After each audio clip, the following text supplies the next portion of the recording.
ব্যথা করবে, এছাড়া আর কিছু না। বসো, বলো কি খাবে?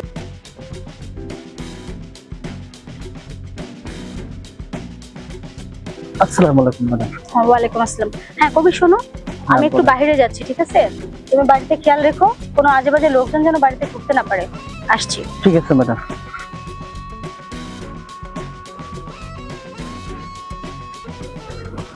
আর বলো না, আজকে কিন্তু শপিং এ গিয়ে অনেক ভালোই লাগলো। আসসালামু আলাইকুম ম্যাডাম। হ্যাঁ ওয়ালাইকুম আসসালাম। ম্যাডাম, কিছু বলবে? হ্যাঁ, কি?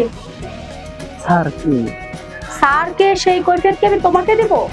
আজব তো। না ম্যাডাম, মানে কি আবার? তুমি বাড়ির সিকিউরিটির মতো থাকবা, উনি কে সেটা তোমার জানার দরকার নেই। না, বড় স্যার বলছিল আপনাকে একটু খেয়াল রাখতে, কি যেন বাইরের লোক অফিস কেউ ঘরে না আসে।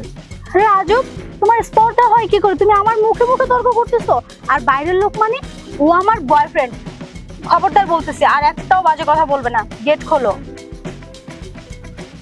না ম্যাডাম, আমি বাইরের লোক ভিতরে ঢোকা নিষেধ।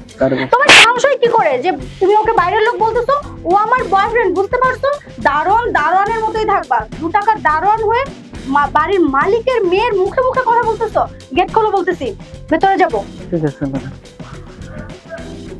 পয়সার লোকজনকে লাই দিলে তাই হয়। এসো। ঠিক আছে, আসসালামু আলাইকুম। দেখেছো, সামান্য 2 টাকার দারোয়ান হয়ে আমাকে প্রশ্ন করতেছে। এমন ভাবে দিয়েছি না, সারা জীবন মনে রাখবে। বাবা নাকি ওকে বলেছে বাড়িতে বাইরের লোকজনও ঢুকতে না পারে। এসো তো, এসব কথা কান দেওয়ার কোনো। এসো এসো, ওসব কথা ছাড়ো। ওসব কথা মাথায় নিলে শুধু মাথায় ব্যথা করবে, এছাড়া আর কিছু না। বসো, বলো কি খাবে? কিছু খাবো না। কিছুই খাবে না? না, কিছু খাবো না। আমার বাসায় এলে আর কিছু খাবে না তা কি হয়? আচ্ছা যাক, আজকে ঘুরতে কেমন লাগলো? না, ভালো লাগছে। জানো, আমার বাসার সিকিউরিটি না একটু বেশি কথা বলে, সব সময় এরকম বেশি প্যাচার করে। আর আমার বাবাও হয়েছে সেরকম, সিকিউরিটিকে সব দায়িত্ব দিয়ে রাখে, মনে হয় যে ওই বাড়ির মালিক। কি হলো, তোমার মুখে হাসি নাই কেন? তুমি এরকম চুপ করে আছো কেন? আঙ্কেলকে কিছু বলে না? আঙ্কেল কি বলবে? উনি তো দায়িত্ব দিয়ে রাখছে, তাই না? আর তুমি চুপচাপ কেন? বুঝলাম না, তোমার মুভমেন্ট কিরকম যেন লাগতেছে। কিছু খাবে না তা বললে কি চলে? বাইরে তো অনেকক্ষণ ঘুরলে, গরমের মধ্যে ঘোরাঘুরি, ঠান্ডা কিছুও খেলে না, বললে তোমার বাসায় গিয়ে খাবো। এখন বাসায় এসে কথা চেঞ্জ করে ফেলবে। না রে বাবা, আজকে আর কিছু খাবো না। তাহলে? শুধু তোমাকে মন ভরে দেখবো। ও আচ্ছা, তুই শুধু আমাকে মন ভরে দেখবে? আমাকে দেখলে কি পেট ভরবে? মনই ভরবে, পেট ভরবে না কিন্তু। মন বললেই চলবে। তাই বুঝি। আচ্ছা, তা তোমার কি কিছু কেনাকাটা লাগবে? কিছু শপিং করার আছে? কি ব্যাপার, তোমার মুভমেন্ট এরকম কেন? কি লাগবে বললে যেন? আমার তো শুধু তোমাকে লাগবে।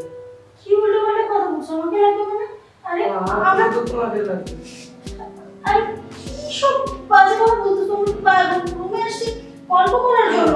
ছাড়ো, দেখো আমরা দুজন দুজনকে ভালোবাসি, এসব করবে না। আরে কি করছো? তোমার ব্যাগ আছে কেন আসতেছো? আরে বাঁচাও, কবির, কবির, আরে ছাড়ো বলছি। আরে ছাড়ো, কবির, ছাড়ো, কবির। ম্যাডাম, কি ছিল না? কবির, এই বদমাইশটা পিছিয়ে আমার গায়ে হাত দিয়েছিল, আমাকে নোংরাভাবে টাচ করার চেষ্টা করছে। এই বদমাইশটাকে এমন ভাবে শিক্ষা দেওয়ার কখনো যেন এরকম করতে সাহস না করে। আপনার তোমার সাহস আপনি আমার নামে হাত দিয়েছেন। যান থেকে যান। কত ভালোবাসছি ওকে, আর সেখানে ও আমার সঙ্গে।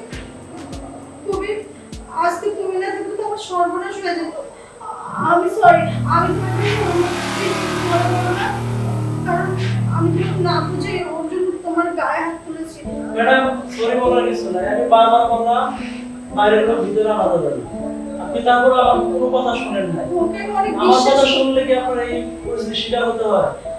আমি তোমাকে অনেক বিশ্বাস করতাম। আচ্ছা ঠিক আছে, আমার কথা শুনতাম তাহলে আজকে হয়তো এই পরিস্থিতি ফেস করা লাগতো না। সব দোষ আমার, আসলে আমি না বাবার আদর পেয়ে পেয়ে একটু উশৃঙ্খল হয়ে গেছি। ওর মধ্যে একটু নোংরা ছেলের জন্য আমি তোমার গায়ে হাত তুলেছি। সরি, তুমি কিছু মনে করো না। আমি আজকে পর থেকে কখনো বাইরে কোনো বাসায় নিয়ে আসবো না, আর আমি নিজেও কোনো বাইরে যাবো না।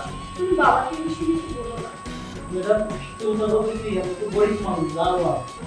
আপনার বাড়িতে চাষ করে খাই না। আমাদের কথার কিছু মূল্য আছে। আমি তো মানুষ চিনি, ঠিক না? আর বিশেষ করে স্যারের দায়িত্ব দিচ্ছে পুরো বাড়ির দায়িত্ব দিয়েছে স্যারের আপনার দায়িত্ব দিয়েছে আচ্ছা ঠিক সেই আছে সুবাদে আমি আপনাকে বলছি যে কোনো চিন্তার জন্য আচ্ছা ঠিক আছে আমি আপনাকে যাও।